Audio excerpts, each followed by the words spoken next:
Halo Mams, jumpa lagi dengan saya Elis Sutrisna. Kali ini saya ingin sharing kepada Mams semua mengenai 7 langkah meningkatkan produktivitas. Videonya sendiri saya ambil dari radio talk show saya You Are Excellent di Radio UFM dan TV Excellent. Mams, silakan like dan komen videonya ya, dan tentunya subscribe channelnya serta bunyikan loncengnya agar selalu dapat notifikasi kalau ada video baru yang diposting. Nah, penasaran kan apa sih 7 langkah meningkatkan produktivitas buat kita-kita semua? Silakan saksikan videonya ya Mams, semoga bermanfaat. Kita fokuskan adalah bagaimana kita meningkatkan produktivitas. Produktivitas, betul Iya. sekali. Jadi ada 7 yang nanti saya mau share nih hari ini. Selain saya share 7 caranya, saya juga mau bagi buku. Ada 2 buku nanti yang kita bagikan untuk para moms yang interaktif, Ya. gitu. Mau bertanya boleh, mau komentar boleh, mau mengatakan iya sih saya sudah lakukan itu, ataupun mungkin ada cara-cara yang sekarang ini sudah dilakukan untuk meningkatkan produktivitasnya. Bisa di-share juga gitu kan? Boleh ya? Boleh banget Silakan gitu. langsung mention nanti ke @UFM947. Nah, kalau soal produktivitas ini Iya. gimana nih Mbak Alis? Jadi seperti yang waktu itu saya juga katakan ya, bahwa saya kan sendiri adalah seorang moms ya, seorang istri, seorang ibu dari 2 orang anak gitu. Kemudian pada waktu itu saya juga menjalankan peran sebagai seorang profesional di sebuah perusahaan. Dan kebetulan juga saya mendapatkan peran yang cukup menyibukkan gitu, karena saya menjadi direktur dari 3 PT dan CEO dari satu perusahaan joint venture dengan Amerika. Kebayang dong gitu, waktu 24 jam dibagi segitu banyak tuh gimana sih caranya gitu kan. Kalau nggak gila tuh kayaknya udah aduh gimana gitu ya. Terus akhirnya memang mau nggak mau gitu saya harus mulai belajar untuk membagi waktu saya. Dan kemudian juga bagaimana bisa meningkatkan produktivitas di jam-jam tersebut gitu. Tugas kan udah pastilah banyak lah ya gitu. Dan nggak mungkin nih saya campur adukan gitu antara misalnya waktu keluarga dan juga waktu di pekerjaan, nggak mungkin. Jadi saya harus pecah-pecah tuh waktunya. Nah, ini ada 7 hal gitu ya, 7 langkah yang saya pikir saya akan senang sekali untuk share nih dengan para moms di rumah gitu ya. Nah, kebetulan ini saya membahas mengenai pada waktu saya bekerja lah ya gitu ya. Jadi mungkin lebih banyak sharing saya ini ketika saya berkarir gitu. Oke, yang pertama adalah Ini aku sambil siap-siap nyatet loh. Meskipun ya, aku udah dikasih bukunya nih Mams. Tapi beda loh baca buku dengan dengar langsung kan ya. Iya. Ya, oke. Yang Iya. pertama ini siap-siap semuanya. siap-siap catat gitu, Iya. pegang bolpen ya atau gadgetnya kalau nggak ada bolpen buru-buru gitu ya. Iya, kalau lihat timeline kita sih bisa juga ya. Bisa kita akan juga, dikit. Oke. betul. Jadi yang pertama itu adalah kita work longer and harder. Jadi bekerja untuk waktu yang lebih panjang dan juga bekerja lebih keras. Jadi sebenarnya simple aja sih, terutama untuk moms yang bekerja ya. Kalau kita misalnya jam kantornya itu adalah jam 8. Kalau kita berupaya untuk tiba jam 8, itu biasanya kita mungkin akan udah kena macet karena semua orang masuknya jam 8. Jadi dulu triknya saya adalah gini, dulu kebetulan saya tuh tinggalnya kan di Serpong, kantor saya itu di Sudirman. Kalau saya berangkat jam 6:15, maka saya nyampainya jam 8 atau jam 8 lewat. Kalau saya berangkat jam 6 atau jam 6 kurang, itu saya bisa sampai di kantor tuh jam 7. Sehingga akhirnya saya selalu berangkat itu jam 6 kurang 1/4 dan saya sampai di kantor itu belum jam 7. Jadi so I start 1 hour earlier. Jadi saya bekerja 1 jam lebih pagi gitu ya. Jadi jam kantor jam 8 tapi saya selalu tiba sebelum jam 7 gitu. Kemudian jam makan siang, itu jam makan siang kebetulan dulu itu saya juga adalah ya namanya baru berkarir ya, di awal-awal karir. Jadi saya termasuk memang karirnya cepat ya untuk bisa mencapai posisi direktur itu. Karena ini salah satu yang saya lakukan, yaitu selama jam makan itu saya biasanya masih di kantor dan saya makan di kantor. Saya bawa makanan dari rumah gitu, karena ke-1 biar sehat, kedua biar irit gitu kan. Lagi masa-masa itu tuh lagi harus nabung banget gitu ya. Oke. Jadi lagi jam makan itu saya makan karena di kantor bawa makanan, jadi cepet ya, relatively cepet. Dan saya bekerja gitu during that 1 hour gitu ketika lunch time. Kemudian pulang itu jam 5. Nah, saya juga biasanya stay late, jadi saya nggak pulang jam 5. Biasanya orang tuh ya kalau jam 5 itu udah pada ngantri di depan clock tuh. Jam 5 kurang 2, kurang 3 tuh udah ngantri gitu. Begitu teng jam 5 jebret go langsung tenggo katanya gitu. Itu istilahnya tenggo katanya kan, teng terus go gitu kan. Saya biasanya masih spend waktu gitu di situ 1 jam 2 jam lah gitu. Kenapa? Karena gini, kalau saya pulang jam 5, saya sampai Serpong itu jam 8, 3 jam di perjalanan, capek banget kan. Kalau saya pulang jam 6, mungkin saya nyampe tuh sekitar jam setengah 8. Jadi saya pulang 1 jam lebih lambat, tapi saya sampainya tuh bisa lebih cepat. Nah, jadi saya pikir why not gitu. Dan ternyata memang kalau kita spend waktu, contoh ya tadi ya 1 jam lebih cepat, kemudian jam makan siang kita bekerja 1 jam, dan kita pulang 1 jam lebih lambat, itu kita nambah 3 jam dalam 1 hari. Ya, kita bekerja biasa itu kan sekitar 8 jam ya, dikurangin waktu makan lah 1 jam gitu kan ya. Nah, ini kita lakukan setiap hari nambah 3 jam di kantor. Kebayang nggak? Produktivitas kita itu akan meningkat 50%. Itu yang membuat saya juga akhirnya iya ya, ternyata betul juga ya. Hal itu adalah yang saya lakukan, dan itu mengakibatkan ketika saya menjadi seorang sales di perusahaan, setiap tahun saya selalu melampaui target saya. Sehingga saya selalu mendapatkan insentif tour gitu. Karena saya selalu mencapai target ya, melampaui bahkan gitu. Kalau targetnya 100%, saya tuh nggak pernah di bawah 120%, mesti di atas terus gitu. Akhirnya saya pikir-pikir, apa yang menyebabkan perbedaan itu? Ya tentunya ya pelatihan ataupun misalnya kemampuan kita untuk menjual, kemampuan kita mengerti produk, itu memang sudah pasti harus kudu musti gitu ya. Tapi ternyata pengaturan waktu itu juga bagus banget gitu loh. Karena kita artinya apa? Tanpa kita perlu bersusah payah, hanya dengan menambah waktu sedikit itu aja, produktivitas kita tuh meningkat. Dan penghasilan kita otomatis bukannya hanya 2 kali atau 3 kali lipat. Biasa tuh ya kalau yang namanya bonus, kalau di atas 100% itu biasanya tuh jauh lebih besar. Itu contoh, itu baru yang pertama. Jadi meningkatkan produktivitas yang pertama adalah work longer and harder, bekerja lebih lama dan bekerja lebih keras gitu.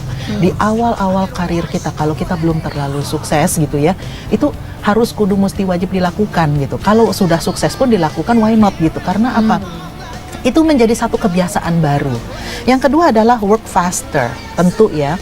Apalagi di zaman sekarang, semua orang melakukan dengan cepat.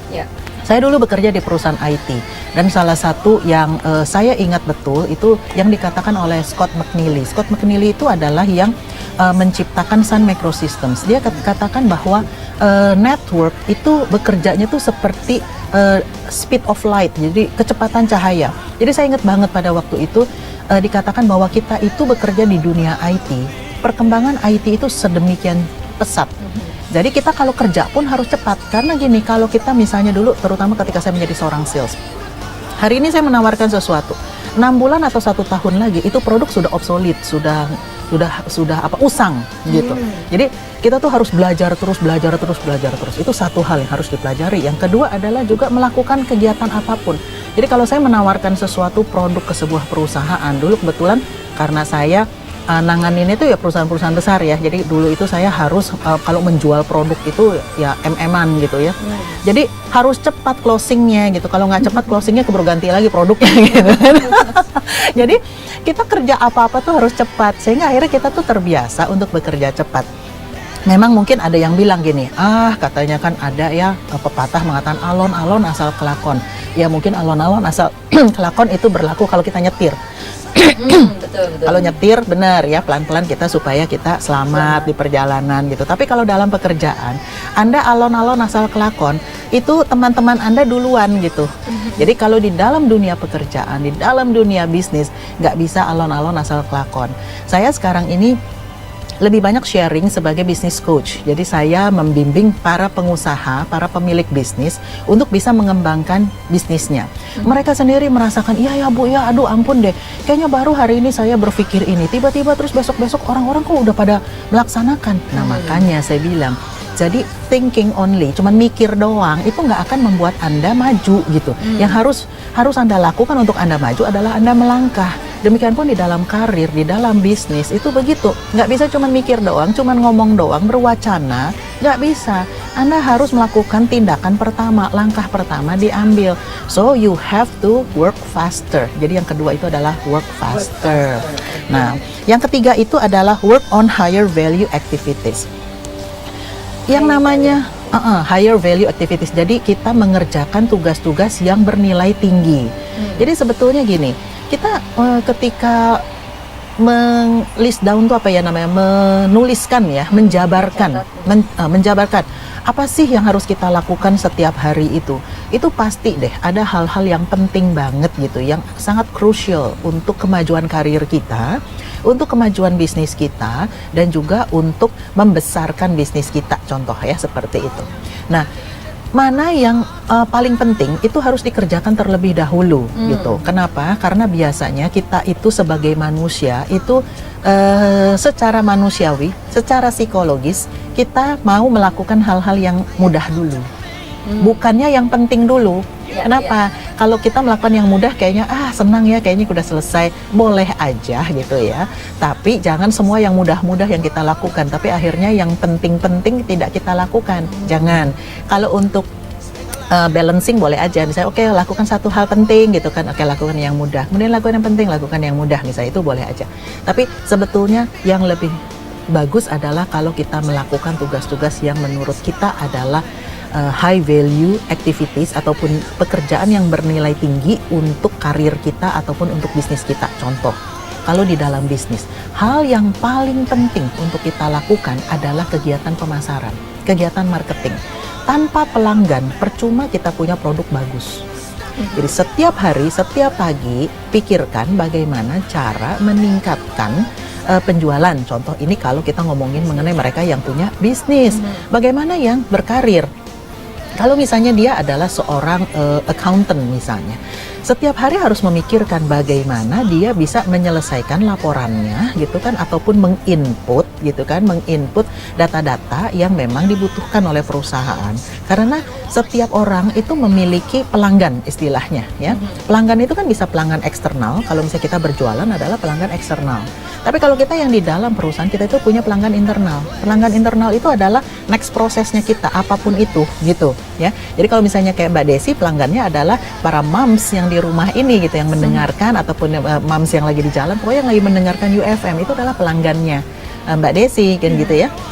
Nah, bagaimana kita bisa memberikan yang terbaik kan kepada pelanggan? Itu adalah selalu yang dianggap dengan high value activities. Ya, dampaknya itu akan sangat besar bagi diri kita, bagi karir kita, dan juga bagi bisnis kita. Nah, itu kita sebut dengan high value activities. Kadang-kadang kita buntu, kita harus brainwash, harus brainstorming dengan tim kita gitu. 94,7 UFM, it's all in you better moms. Gimana sih caranya supaya kita bisa menjadi better moms ya? Apapun itu yang kita kerjakan. Apakah kita memiliki bisnis, atau juga kita berkarir, atau memang kita di rumah saja ya, tapi tentunya bisa tetap produktif. Nah, untuk meningkatkan produktivitas, tadi Mbak Elis sudah menjelaskan ya. Ada work longer and harder, ada work faster, ada work on higher value activities. Ini di rumah juga bisa banget ya apply semua yang disebutkan tadi. Kalau misalnya memang di rumah, kita mesti cepat kerjanya. Bisa, betul. Karena gitu, betul juga di rumah kalau misalnya kita melakukan kegiatan kita dengan cepat, kita akan punya waktu luang. Jadi bisa melakukan me time juga gitu. Iya, bener banget tuh. Bener banget gitu kan. Perlu tuh. Perlu. Iya. Nah, makanya ini yang berikutnya ini kan saya juga mau membahas mengenai work together ya, sinergi dan teamwork gitu. Jadi kita bisa melakukan pekerjaan kita gitu bersama-sama gitu, terutama untuk pekerjaan-pekerjaan yang multitasking gitu. Bahkan kalau misalnya kita ngomongin mengenai moms yang di rumah, ini apalagi ya kalau misalnya nanti ini kan udah mau lebaran katanya, nanti mbaknya kan pada pulang. Sebenarnya itu bisa menjadi satu kegiatan yang menyenangkan. Gitu di rumah. Contoh misalnya kalau misalnya yuk kita misalnya cuci piring sama-sama gitu, itu bisa menjadi satu kegiatan yang menyenangkan. Buatlah supaya fun gitu. Kalau kitanya juga happy, kitanya fun, anak-anak juga akan happy, akan fun juga gitu. Jadi kita nggak usah pikirin deh gitu, aduh nanti piringnya pecah, ya ampun, kayaknya kita waktu bersama-sama dengan anak-anak kayaknya lebih penting kali ya daripada sekedar piring gitu. Benar.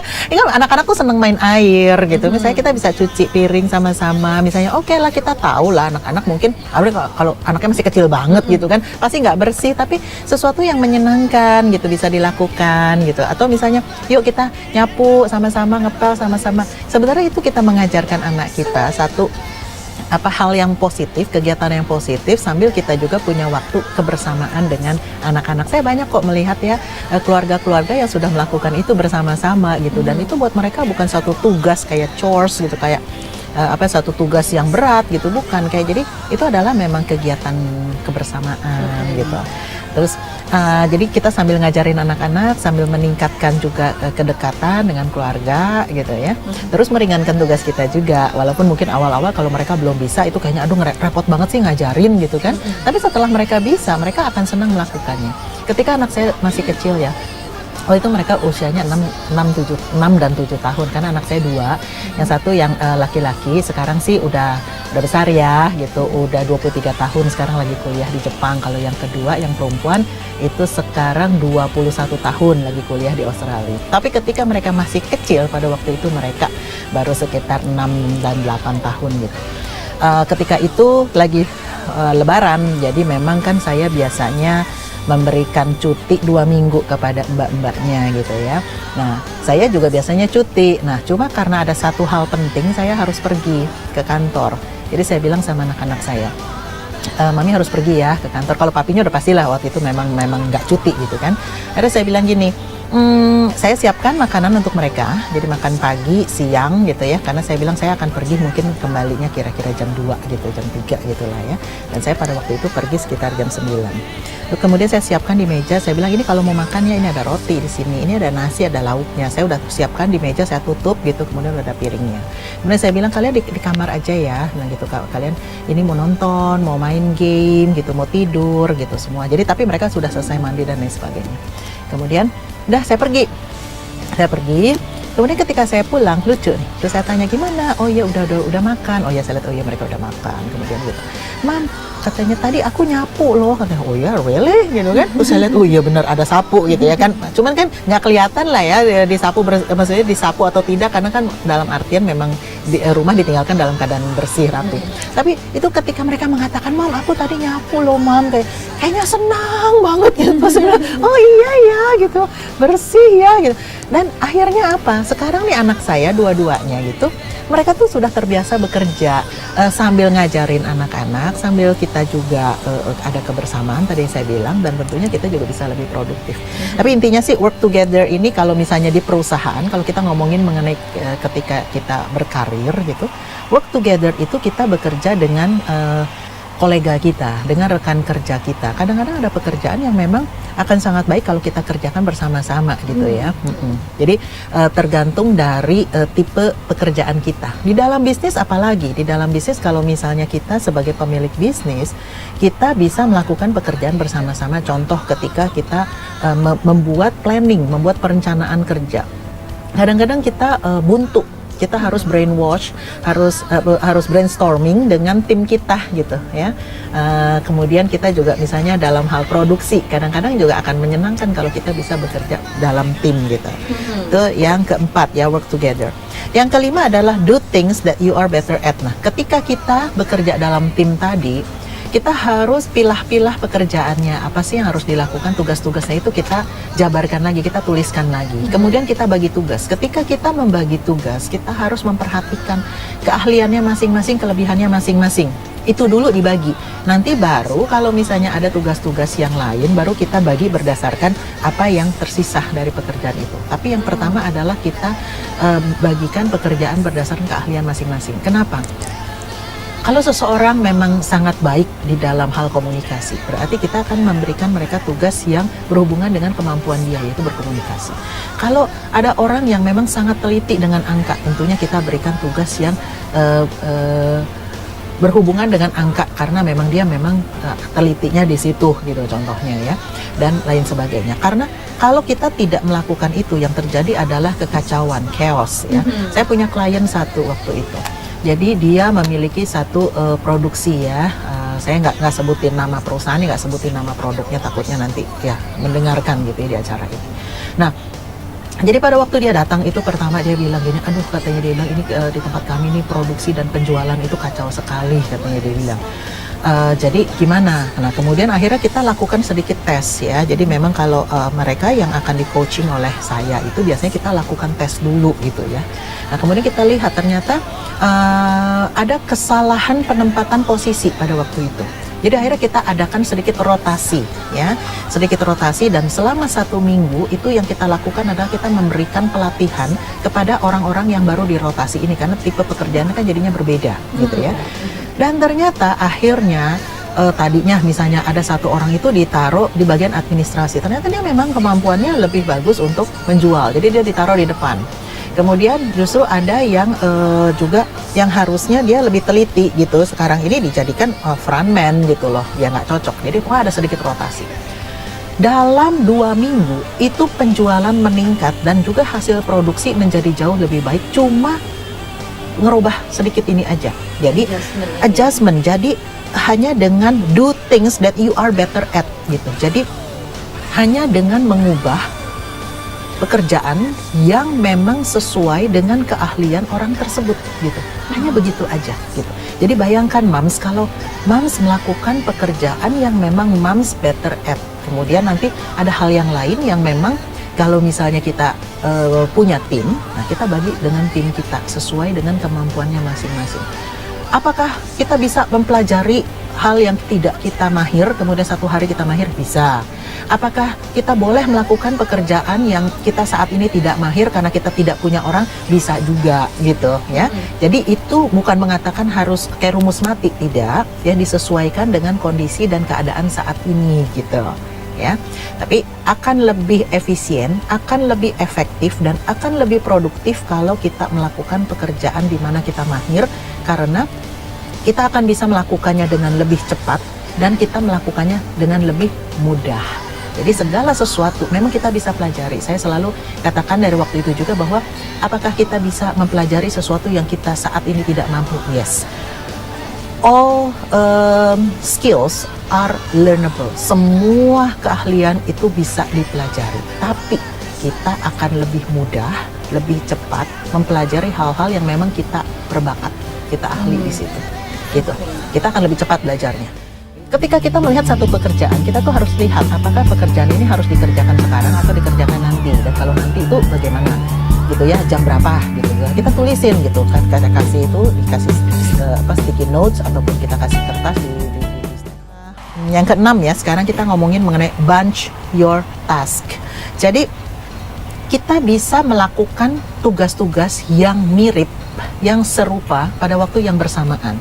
Jadi minggu lalu saya ada bahas juga bahwa kita di dalam 1 hari pekerjaan kita itu ya, dalam 1 hari contoh, kita bikin blocking time, kita bikin ya di time kita itu kita potong-potong. Jadi contoh misalnya, oke, ketika kita tiba di kantor, tadi kan kita tiba di kantor misalnya jam 7 misalnya, walaupun jam kerja kita jam 8. Jam 7 apa yang kita lakukan? Oke, kita mungkin menyalakan komputer kita. Apa yang kita lakukan? Mungkin kita baca email dulu. Kemudian kita lihat apa email yang harus dibalas, apa yang harus dilakukan misalnya, dan lain sebagainya. Kemudian kita lihat lagi apa yang sudah kita lakukan kemarin dan apa yang belum dilakukan kemarin. Jadi selama 1 jam itu kita bikin perencanaan. Ingat, perencanaan yang kita lakukan 10 menit itu mungkin akan menghemat waktu kita selama 1 jam dalam 1 hari itu, atau mungkin lebih. Jadi perencanaan itu penting. Kadang-kadang kita bilang nggak usah pakai rencana lah, udah jalan aja gitu kan. Yes, kita bisa jalan aja tuh bisa, tapi kita tidak terarah. Kalau kita punya perencanaan itu akan jauh lebih baik, apalagi kalau kita rencanakan dan kita bagi berdasarkan jam. Kemudian kita misalnya setelah pagi itu kita, oke, pagi itu baca email misalnya, baca email dan membalas email misalnya hanya pagi itu misalnya.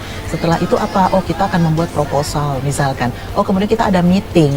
Kemudian kita ada apa gitu ya, dan hal-hal yang lain. Itu semua kita bikin waktu-waktunya gitu. Jadi kita nggak ngacak gitu, kalau istilahnya kerja tuh kita nggak ngacak gitu ya, jadi lebih rapih ya, lebih rapih gitu. Di rumah bisa nggak seperti itu? Oh, bisa banget. Apalagi Mams, kalau tadi kita ngomongin mengenai udah mau lebaran, mungkin kita mbak kita ini akan pulang gitu ya, kita memberikan mereka juga waktu ya, agar mereka juga punya waktu dengan keluarganya. Lalu gimana dong ya, kita kan bisa misalnya, oke, kalau kita punya waktu misalnya malam gitu ya, kita misalnya sudah siapkan kalau misalnya kita lagi mau motong sayur, ya udah kita motong sayur sekalian, motong sekalian gitu, udah masukin ke plastik gitu. Oke, ini buat nanti nih, buat masak di sahur gitu. Oh, ini buat besok nih buka puasa misalnya gitu, atau apapun ya. Oh, ini buat di mana. Jadi udah diplastik-plastikin. Dan itu ya satu hal saya pelajari itu dari mertua saya. Jadi udah setelah nyiangin sayur selama seminggu, misalnya kita nggak usah nyiangin sayur lagi gitu. Apalagi sekarang kan banyak sekali ya tempat-tempat tuh yang untuk kontainer-kontainer yang memang kedap-kedap udara, yang memang seminggu juga nggak apa-apa gitu kan.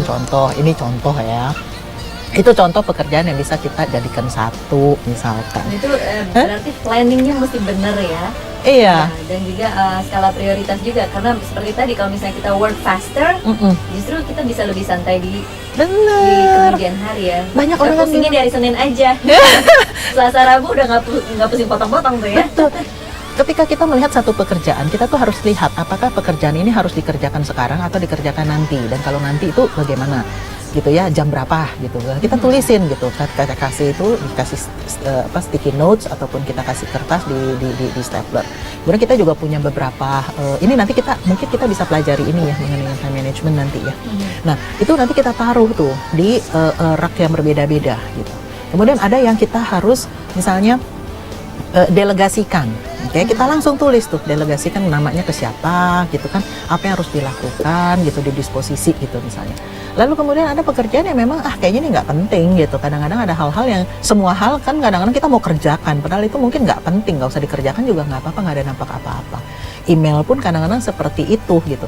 Jadi kita lihat, kita scan through gitu, mana yang penting email yang kita baca, yang nggak penting nggak usah dibaca dulu, yang jokes nanti aja ketika malam di rumah kan gitu ya. Kan kadang-kadang kita semua mau dibaca gitu, semua mau dibahas, semua mau dikomentarin. Akhirnya yang terjadi adalah yang penting-penting emailnya kita nggak baca, kita nggak action, kita nggak lakukan apa-apa, yang jokes kita jawabin gitu misalnya, karena tadi kan kita lupa, kita terbawa nih gitu melakukan hal-hal yang mudah yang menyenangkan, contoh seperti itu.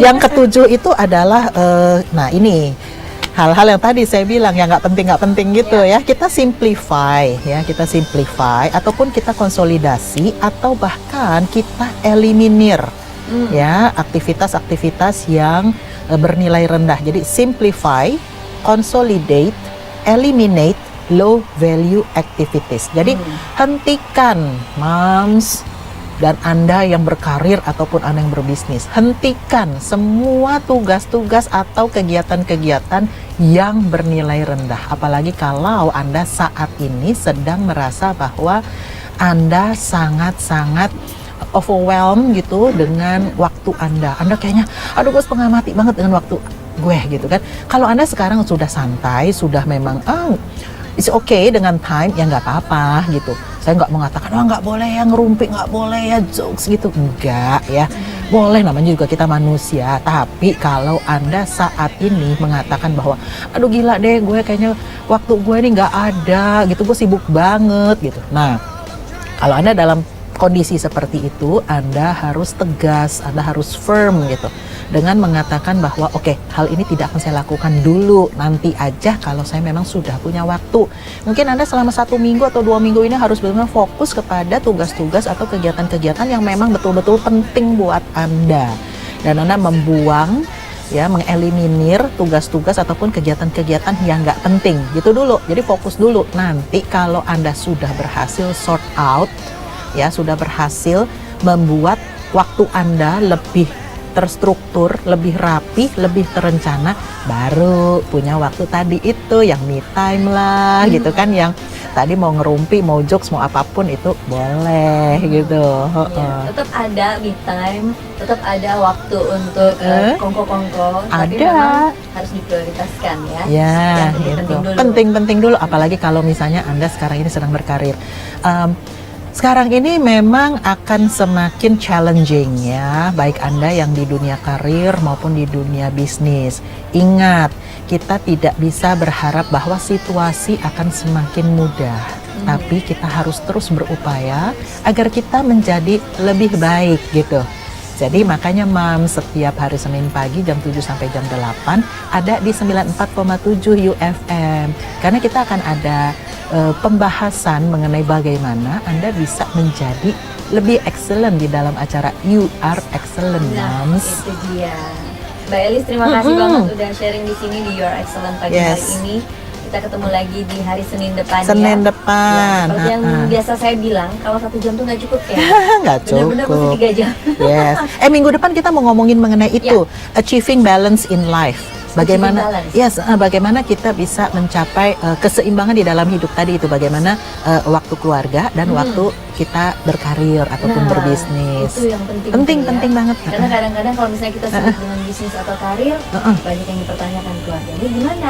Betul. Atau Iya. misalnya kita konsen sama keluarga, karirnya dikejar nggak? Pengennya balance. balance. Mbak Elis gini loh. Amin. Excellent. Yes. Oke, nanti untuk yang mendapatkan buku akan dihubungi oleh UFM ya untuk Moms semua, dan Mbak Elis terima kasih banget. Terima kasih Mbak Desi Kita dan juga ketemu lagi Moms. minggu depan ya. Yes, You Are Excellent Moms. Terima kasih sudah menyaksikan videonya ya. Semoga video tadi bermanfaat buat moms semua. Silakan like dan komen videonya ya moms. Lalu silakan subscribe channelnya. Juga bunyikan loncengnya supaya ada notifikasinya kalau ada video baru. Kalau moms merasa bahwa video ini bisa bermanfaat untuk keluarga, sahabat, maupun kenalan moms, silakan di-share ya moms. Love you all moms.